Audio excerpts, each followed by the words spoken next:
Nous célébrons un très grand mystère en ce 4e dimanche de Carême, encore appelé dimanche de la joie, dimanche du Létharé.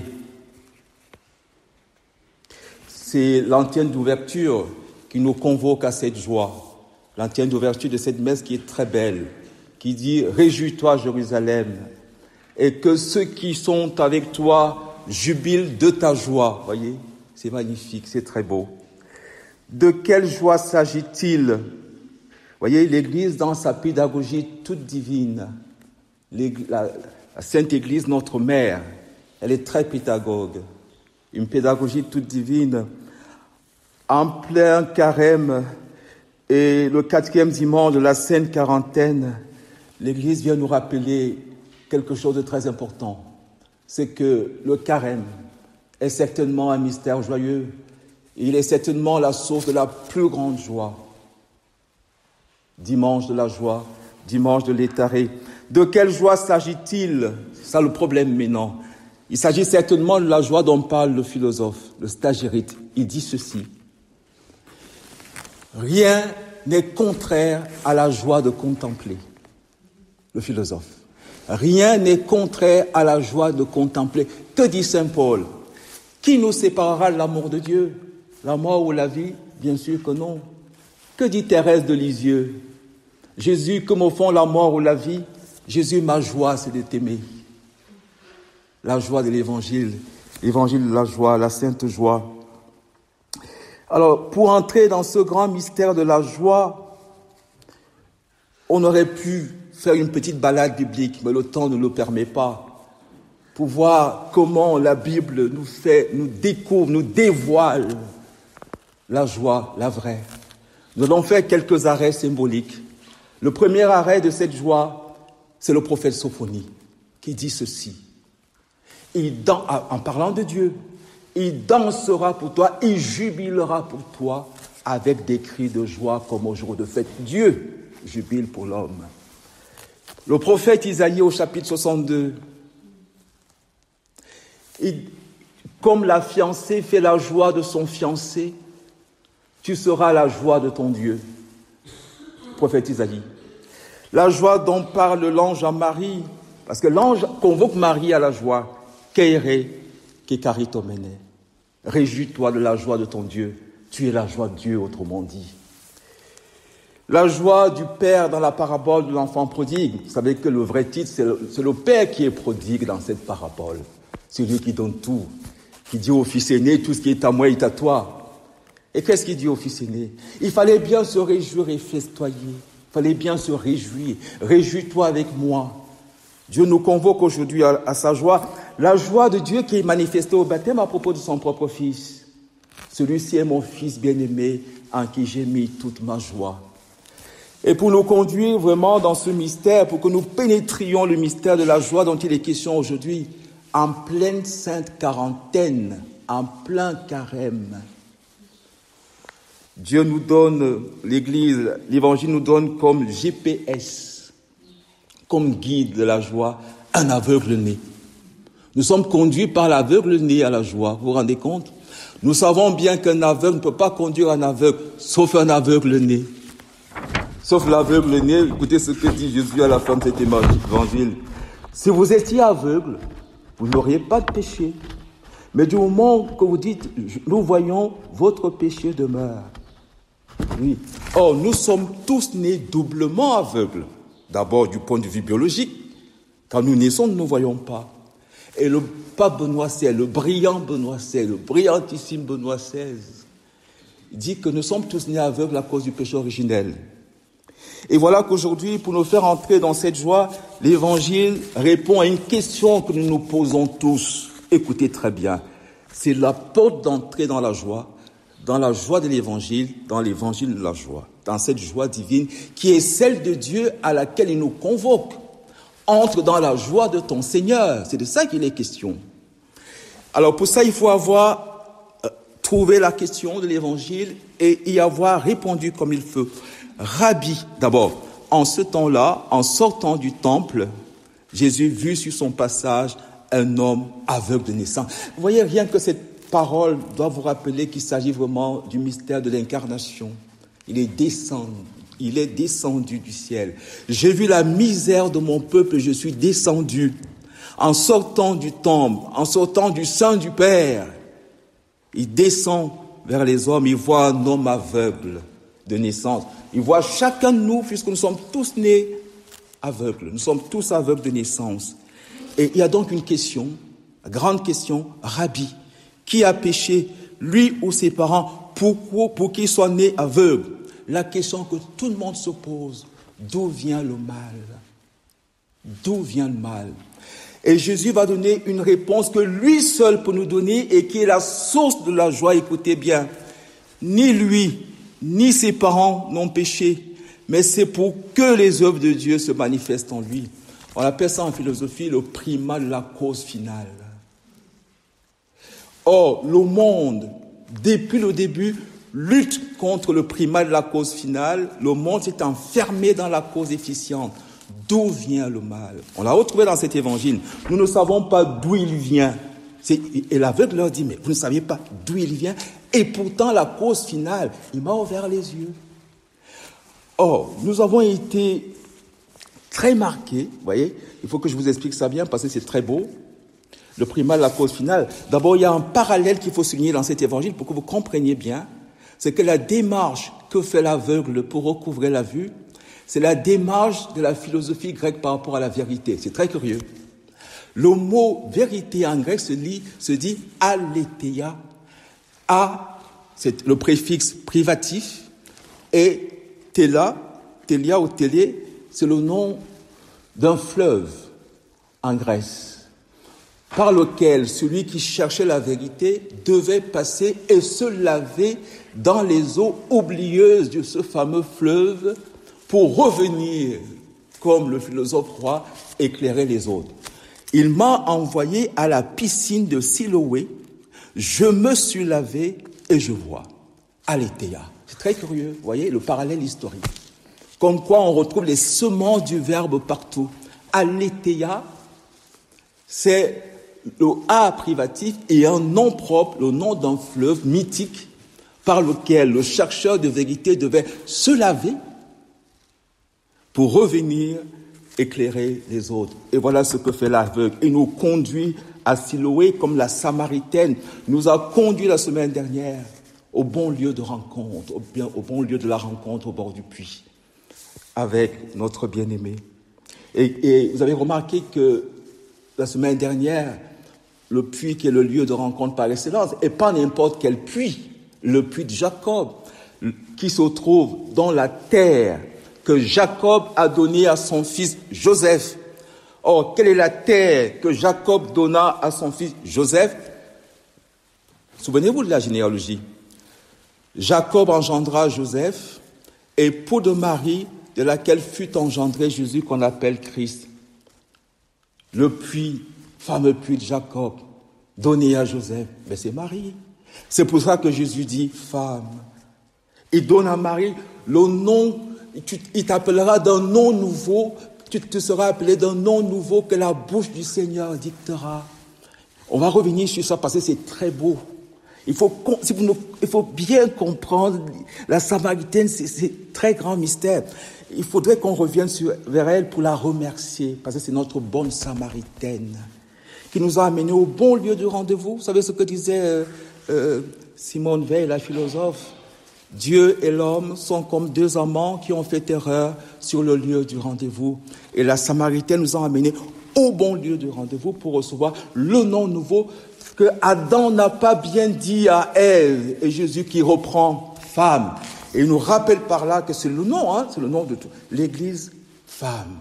La miséricorde, femme. Vous voyez? La grâce, femme. L'homme, femme. Même l'homme. Je vous fais remarquer une chose. C'est que Adam est endormi, un sommeil mystérieux. De son côté, Ève sort. Et que fait Dieu? Il revient et dit à Joseph et à Marie, et à Joseph et à Jean, ne crains pas de prendre chez toi Marie, prends-la chez toi. Reprends-la en toi parce qu'elle est sortie de toi pour retrouver la femme qui est en toi parce que c'est le nom, le vrai nom. Femme, c'est-à-dire la sociale. Femme, c'est-à-dire Isha, le réceptacle de Dieu. C'est pas une histoire de genre.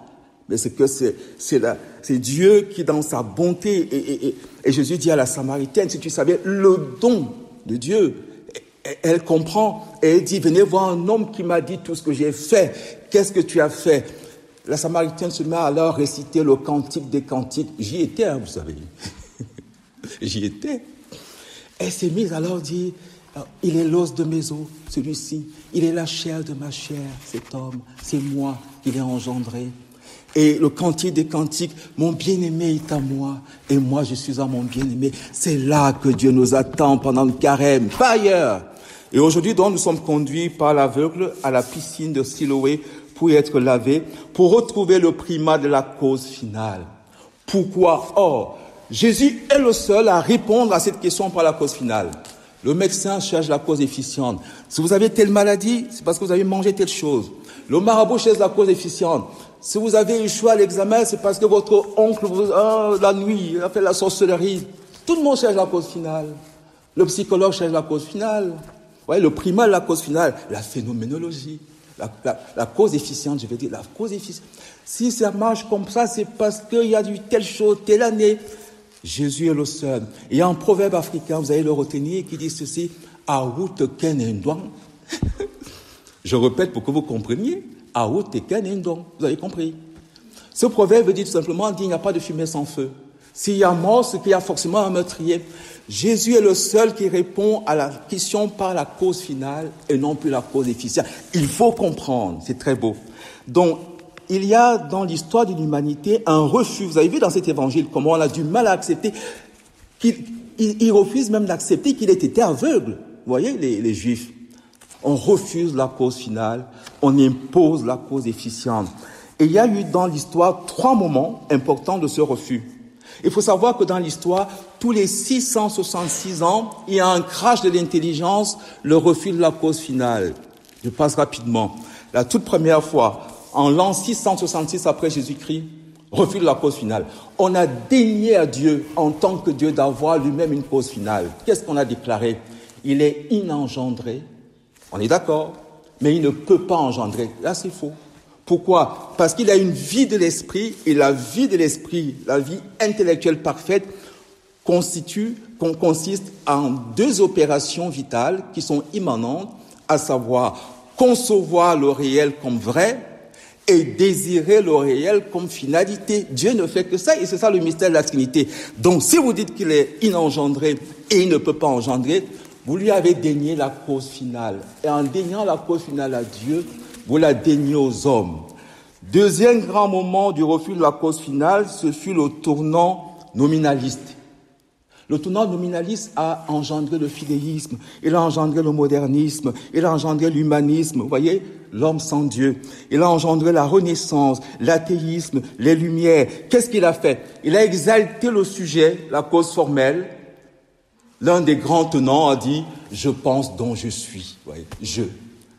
Et que si Dieu existait, je ne supporterais pas que ce ne fût pas moi, Nietzsche. Vous voyez, l'exaltation de la cause formelle, l'exaltation du primat du sujet, l'exaltation du moi qui a donné tout ce que vous savez.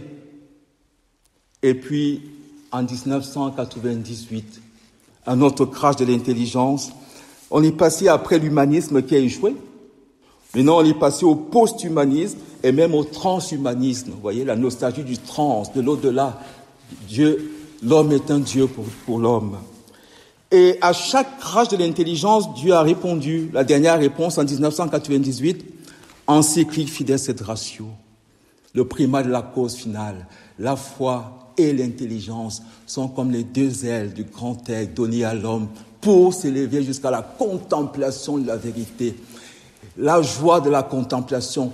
Rien n'est contraire à la joie de contempler. Il faut savoir une chose, mes sœurs, c'est que l'évangile est très beau, mais pour que vous entriez dans la beauté de l'évangile, il faut avoir saisi tous ces enjeux, tous les enjeux de l'évangile, surtout son enjeu philosophique. Le père de Grand Maison disait ceci, on accepte la foi ou on la refuse pour des raisons d'abord philosophiques. Alors, pour comprendre l'évangile, cela présuppose d'avoir saisi ces enjeux anthropologiques. C'est ce que dit Pilate. en parlant de Jésus, il dit « Voici l'homme, ecce homo ». Vous ne pouvez pas comprendre l'homme sauvé par Jésus si vous n'avez pas vu en regardant Jésus qui est l'homme. Les enjeux sociologiques, nous sommes les concitoyens du ciel. Si le Seigneur ne bâtit la société, les bâtisseurs travaillent en vain. Il faut avoir compris les enjeux sociologiques. Dieu veut construire sa cité. Dieu bâtit une cité qui est la cité des enfants de Dieu. Les enjeux philanthropiques, l'homme vaut Dieu selon Jésus. C'est ce qu'on voit dans cet évangile. L'homme vaut Dieu et Dieu vaut l'homme. Tout ce que vous faites à l'un de ces petits, c'est à moi que vous le faites. Il faut avoir compris les enjeux philosophiques de l'évangile. C'est important. Car Jésus dit, je suis le chemin, la vérité et la vie. La philosophie, c'est le triomphe de la vérité. C'est ce qu'on voit dans cet évangile. L'aveugle voit. Qu'est-ce qu'il voit? Il voit la vérité, aletheia. Il voit la vérité, c'est quoi? Il voit l'homme en Dieu et il voit Dieu en l'homme. Jésus-Christ, vrai Dieu et vrai homme. C'est ce mystère qui vient nous communiquer, qui sera notre mystère de Pâques. Il faut avoir saisi dans les enjeux biologiques. Jésus dit, je suis venu pour que le monde ait la vie. C'est lui la vie. Il faut avoir compris l'enjeu mathématique. L'être de raison, c'est Jésus d'abord. Au commencement était le Verbe. Vous voyez, le Verbe était auprès de Dieu, le Verbe était Dieu. Les enjeux physiques, et le Verbe s'est fait chair. Einstein dit que la matière, on la comprend pas. La matière, c'est l'esprit qui a tellement vibré qu'il est devenu visible en matière. Einstein. Il faut avoir compris les enjeux artistiques. Quand Jésus dit travailler non pour la nourriture qui passe, mais pour celle qui demeure en vie éternelle. Il faut avoir compris les enjeux éthiques. Dieu s'est fait homme pour que l'homme soit fait Dieu. Alors, qui a péché, lui ou ses parents? La joie de l'évangile, c'est entrer dans la cause finale. Non, c'est en vue des œuvres de Dieu. Quelle est donc la cause finale de la Sainte Quarantaine? Quelle est la cause finale du Carême? C'est la Semaine Sainte. Nous nous acheminons vers quelque chose de très important, mes sœurs. Nous allons passer de la Sainte Quarantaine à la Semaine Sainte. Voilà le but de tout ce que nous sommes en train de faire. Et qu'est-ce qui se passe pendant la Sainte Semaine? C'est que Dieu, comme il dit à la Samaritaine, va aller de don en don. La Sainte Semaine, c'est la semaine où Dieu nous a tout donné, nous avons tout reçu. Il s'est dépouillé de tout. Dès lundi saint, Marie casse son vase de parfum. Elle le casse, elle le brise, elle le répand sur les pieds de Jésus. Jésus la regarde, la contemple. En la regardant, il contemple le Père. Qu'est-ce que le Père va faire? Il va prendre son Fils unique, il va nous le donner. Le vase, le parfum de nard, de grand prix, c'était l'anticipation de ce que le Père allait faire pour nous à Pâques. Il faut entrer désormais dans cette Sainte Semaine. La Sainte Quarantaine nous conduit à la Sainte Semaine comme étant le rythme normal de notre vie, où nous passons à la question du comment cela marche, d'où cela vient, en vue de quoi? En vue de la vision béatifique. Thomas d'Aquin. Thomas d'Aquin dit que la foi est une certaine anticipation de la vision béatifique. Alors, demandons la grâce de passer de la Sainte Quarantaine à la Sainte Semaine. Mercredi, mardi, ce sera le secret.